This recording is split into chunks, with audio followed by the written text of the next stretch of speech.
Petrol diesel రాష్ట్ర వ్యాప్తంగా సరఫరా చేయాలని సిపిఐఎంఎల్ న్యూ డెమోక్రసీ ఆధ్వర్యంలో ఈరోజు జంగారెడ్డి ఆర్డీఓ కార్యాలయం ముందు ధర్నా చేసి వినతిపత్రం ఇవ్వడం జరిగింది. గత 5 రోజులుగా ముఖ్యంగా ముందుగా ఏలూరు జిల్లాలో పెట్రోల్ డీజిల్ కొరత ఏర్పడింది. అది మొత్తం రాష్ట్ర వ్యాప్తంగా విస్తరించింది.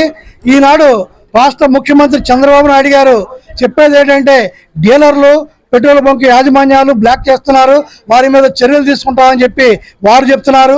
కానీ డీలర్లు మాత్రం చెప్పేది ఏంటంటే ఈరోజు సరఫరా మాకు సమృద్ధిగా అందటం లేదు, అందుకే తక్కువ వస్తుందని చెప్పి చెప్తున్నారు. ఏదైనా రాష్ట్రంలో ఉన్న కూటమి ప్రభుత్వం వైఫల్యం స్పష్టంగా కనపడుతుంది.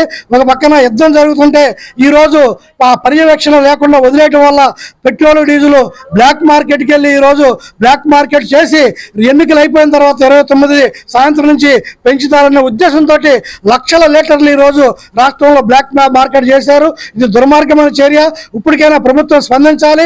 మన రాష్ట్రంలో తప్ప అన్ని రాష్ట్రాల్లో పెట్రోల్ డీజిల్ దొరుకుతుంది. ఈరోజు మన రాష్ట్రంలోకి వచ్చేటువంటి లారీలు కానీ ఇతర వాహనాలు కానీ డీజిల్ లేక పెట్రోల్ లేక చాలా అవస్థలు పడుతున్నారు.